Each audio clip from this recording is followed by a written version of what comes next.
Welcome, everybody, to the undergraduate architecture webinar at the University of Derby. And good afternoon, I think, for most of you. Maybe good evening for some of you as well. In this short presentation, you will get to see and hear about our courses, facilities, the research we do, and career that you can take post completion of our courses. Before we start, I'll introduce myself. I'm Dr. Boris Cyranic, program leader for a master's programs here at University of Derby. So let's start. I'll say a few words about University of Derby. You can see some of the key statistics here, particularly the top 20 university for student satisfaction. And we have, as a university, been currently in excess of 30,000 students functioning from post-90 university, but really history tracing back to late 1890s. In terms of the courses and programs that we have on offer here for you under the architectural umbrella, undergraduate in particular, we have got a BSc Honours in Architecture, Technology and Practice, which although we are young and modern university, actually got a long-standing history in teaching architecture technology. We are one of the very first accredited courses in the country back in 1996, and we are one of the only 3 centres of the excellence in UK and abroad amongst over 48 accredited courses. So we have got a long-standing history and knowledge of how to teach architecture and technology. And if you decide to come, as you're sure, will be in the good hands. Equally, for our other course, which is BA Interior Architecture course, it is the course that was the first to be accredited in the UK by Chartered Society of Designers back in 2009. And again, carries that long tradition with that accreditation. In addition, you're also eligible to register with the British Institute of Interior Designers, so you can kind of join 2 professional bodies. Both courses have got 100% of the people in employment or further study within 15 months. And obviously, having professional accreditation or having a recognition by professional registered bodies such as Chartered Institute of Architecture Technologists or Chartered Society of Designers, it certainly contributes to employability of our students. But let's say a few more words about the courses. So for the students interested more in technical and sustainable side of the architecture, this is the course. This is the one that is also part of the Centre of Excellence, which is helping you to understand and specialize in understanding the technical, scientific, and sustainable side of the architecture, but at the same time exposing you to full architectural design studies. So you will certainly have plentiful of design to work on, and we will train you as a competent professional to be able to function as a part of the design team in any project from the concept to the completion. You will see in a short while some visual examples of how you're going to be taught and what are you going to be taught about. So I will not talk much more about it now. What I will do instead is tell you how the course is structured, and particularly try to show you what are the key themes within the course, because although the module lists are given on the website, it is not easy to understand and clearly visible as to which are the key themes and what are the key organizational aspects of what you're going to be teaching, what you're going to be learning over the period of 3 or 4 years if you decide to go on the placement. So We can see here something called levels, level 4, level 5, and on the next slide you're going to see level 6. If you are unsure what that is, treat them as a year 1, year 2, and year 3 of your study. So level 4 is year 1 of your study. Notice here that we got a clear studio practice team. So this is where all learning by doing, fundamental parts of architecture education happens. And you can see by the title of the modules that's all related to studio practice. Here you see a clear technological and contractual side of the things, but particularly technological and particularly obviously understanding both construction technology, but also digital technology such as a CAD, computer-aided design, and BIM, building information modeling. And here you can see environmental and environmental studies as well as some other technological studies that accompanies that. So there's kind of 3 key themes that repeat per each year, and each year we obviously move your gears up in terms of your knowledge. The modules are divided in autumn and spring, but on the final year you will see you got what we call true modules, or the modules that last whole year.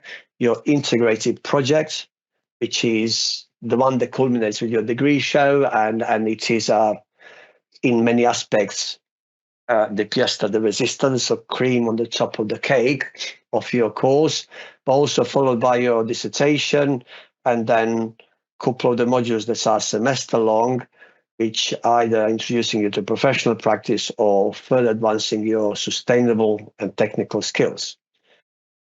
Also, between second and third year, you are encouraged to take a placement year out to work in industry. You don't have to; it's not compulsory, but you are encouraged to take it out, and it's a great experience for the students. The students come back from those placements are a lot more equipped, a lot more capable in terms of their performance on the final year. So, moving back on the BA course, Interior Architecture Venue Design, this is the course for the student that is more concentrated on the creative, humanities and histories and theories side of the architecture, particularly interior architecture. And you can see that even by the title, one is a Bachelor of the Honours, another one is a Bachelor of Science. And therefore, whilst there are a number of the shared modules between the 2 courses, in the job or key objective of this course is to kind of work with the students, work on the students in the greater amount on those creative and design-based skills, and to the lesser amount on the technical side, where the BSc arguably is other way around.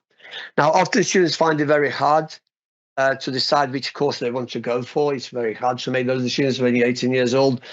So what is a great thing for you is we will allow you to study either BSc or BA course on the year 1, and you will still be able to change to the other course after you complete year 1. If you spend year at the university, you will be able to kind of work out a lot more informed as to which course you might prefer more than the other. So you will be allowed to change the courses, which is great. So obviously you can't not do that after, so you have to make the decision after the year 1, but that gives you some flexibility and ultimately a option to choose should you wish so. So you don't have to be that concerned whether you made the right choice between the 2 courses at this stage. Again, similar to the BSc in Architecture Technology, you can see key themes here, where in the technology we have design, technical and sustainability. We got design, technical and humanities here. So the studio team carries on same as the technology. The technical side exists, but it's not to the extent of what you get on the BSc course. But what you do get is you get more design, and you get more humanities type of the modules, particularly history and theory of design and architecture 1 and 2, and obviously some amount of environmental studies. Similar to or identical to the BSc course, but obviously on different modules, you as well do your integrated project and your degree show. You also do the dissertation, which can be very much project or essay based. And you do professional practice module, but you also do another urban design research module as well. And exactly same as BSc students, you also can take basically a year out between the second and third year, which, as I said, and I'll repeat again, although it's not a compulsory, we strongly encourage you to do and take, and it's a great to get the year work experience. In fact, I sit on the examination board for charter membership, and we will recognize the year of your placement as year in the practice, as long as you keep your evidence. So you need to really think about the placement not as a year extra study, but as a year of the work experience on your CV. In terms of student satisfaction, there are some statistics here, so we can see top 20. Top 15 for the satisfaction and feedback, top 20 for graduate prospects. So good, solid statistics, and the way the students are generally complimentary about our courses over the years, not just this last year statistics that you are looking at the moment. Let's look at something more visual now. So some examples of student work, how you're going to learn. That's a really exciting part. I've already mentioned this learning by doing. This learning by doing obviously gets you to be engaged really actively in the studio process, in creating things, in working with your tutors one-to-one. We get to know all our students by their name within the first week. There are quite a close and personal relationships that are developed between not only between students in studio, but also with the students and tutors in terms of supporting and advising and being there for you. And that's what really is a key part of what we refer to a studio culture. So you certainly will have an exciting way of studying, which obviously includes some lectures, but there is a lot of work on your own designing, drawing, seminars, presentations, study visits, construction sites visits, and all other kind of different ways of exposing you to the learning that makes your learning experience really varied and interesting. And some of the visual examples of that you can see here. So starting with the practical work in studio and learning the language of the architecture, understanding everything from scale, proportion, size, the way we represent drawings, to drawing by hand, to making physical models. But of course, we are living in 21st century. Complementary to that, you will get to develop your computer-aided design skills, for which we are internationally renowned for, particularly in the world of architecture technology. Here you can see some of the software that we use, and then we will build on that with your building information modeling and visualization skills, even use of the artificial intelligence and other modern technologies, so that you got a full set of the skills when you leave the university, spanning from traditional hand sketching to physical modeling to computer and digital work. And then you can work in the mediums that are making you more comfortable with, but still being able to represent yourself in other mediums if needed. There are obviously theoretical works from other modules and cross courses teaching, which complement the courses and connects the theory to the practice. Particularly for technology students, but for all of you, you will understand some key production of working drawings and construction details. This is what makes buildings buildable. So it requires a lot of drawing, a lot of research to understand how our dreams and our creative ideas that are initially just the rough sketches can actually become buildable. And you can see, as I said, some of the examples here as to how do we construct the buildings. And of course, you're going to get quite a lot of sustainable design, which is one of the most pressing issues that our industry, as well as a whole society and the world faces. In terms of equipment and facilities, you can see some great facilities here because not only that, the building is a very new building that you're going to be in. It's only been open about 10 or so years ago. It's been since extended with a whole new wing, which was completed 5 years ago. So you can see here a high level of facilities from studio to obviously printing and plotting and library facilities, but also access to virtual reality, augmented reality, mixed reality, access to laser cutting and the 3D printing, as well as something that we call makerspace, where students work for students, helping other students as well as lecturers to use some of those technologies. So we got specialist students, demonstrators there that they can help use any of CAD technologies that you need to use during your study. In terms of the trips, we got a year one study trip in the UK, for which we will pay for you. You will only have to contribute a minor amount towards your own food. Everything else will be paid for you. Last year we went to London. Also, there is a second year trip abroad. Last year, I think it was Madrid, if I remember correctly. It looks like it.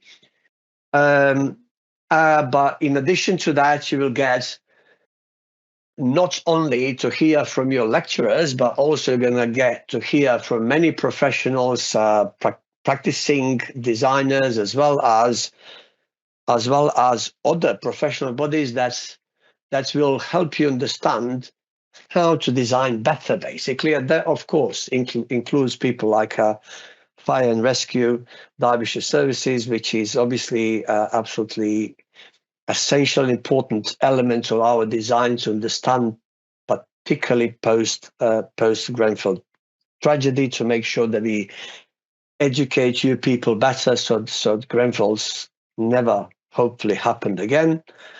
But also it could be also working with the community and the schools and trying to kind of literally, as you can see here, work with children in design teams to design things and exhibits, or make your own exhibitions, degree shows and competitions that you get involved in, including going to Derby Property Summits, where you get to exhibit your work in front of over 300 property developers from the UK and all over the world. That industry and external engagement is very important for us, and you can here see some images of students being engaged in exhibitions, working with the industry or collaborating with the other universities, because by building on top of that, over the years, we have managed to develop extremely strong links with the many companies, not only in the UK, but also around the world. We regularly send students to the placements in America, in Los Angeles, 3 or 4 students, also around Europe. But of course, most of the students end up to go on the placements in the UK. And also we help students to find employment once they're graduated through our links with the industry. So we're making you career ready. We are very keen not only to make sure that you get a degree, but you also pick up on the right knowledge and skills that will make you very employable. And you have seen that from percentage of employability after 15 months that we do a good job there, because the percent of employment or in the further study, meaning master studies, is 100%. That, as we already said, will also help you with your placements, these contacts with industry, if you decide to go in placement between the second and third year. So just as we're closing towards the end, a couple of the examples of successes of our students. So here we got some graduates from architecture technology. Sophia Key, who is graduated back, I think, in 2004. She's now head of Future Ready at the WSP, which has got over 60,000 people worldwide working for them, one of the largest construction consultancies in the world, and she's basically head of sustainability there. And I think she's got over 2,000 people that work under her, and she, I think, her office or headquarters are in Dubai. Or Dr. Graham Smith, who has not only completed our undergraduate course, but he also done the doctorate degree and is now one of the senior experts on fire safety design in the country and currently working with Houses of Parliament. Or Chris Wood, who is now owner of his own architectural practice. Or Yelena, who is decided to go down further study routes and now currently practicing for quite a well-known architects in the Edinburgh. Similar for the interior architecture students, Annabelle graduated. She has graduated 2003. She's now head of interior design at Stride Treglown company, which is a top 10 RIBA practices in the country. Corinne is head of venue design solutions at Excel London, which is one of the largest, if not largest, industrial exhibition space in country and in Europe. And Matthew and Wogan have gone now from being students with us are now practice directors or associate directors in the well-known companies, Donald Insall Architects and Costfin Wrights Architects, which are nationally and internationally renowned companies. So some great successes, and those successes happened even when the students study. You can see here some of the students' awards as they were students. So this is before they even graduated. Winning national competitions or Women in Property Students Awards, nominations or awards. And that's great to see because it is a brilliant thing for you to put on your CV. Just to finish now, of course, once you have completed degree, we have and we will try our best to help you to find a job, because that's what the most students do want to do. But quite a few international students and quite a few home students come back to do study on our master's courses, international students full-time, obviously home students mostly part-time as they're working, some of them full-time as well. And we have got two key courses which address two key aspects of what is really important in the industry at the moment, which is sustainability, and I've already mentioned that. So we got Master in Sustainable Architecture, and also Building Information Modeling, which is the biggest technological disruption in our field and very sought after or skill on your CV and knowledge and understanding of.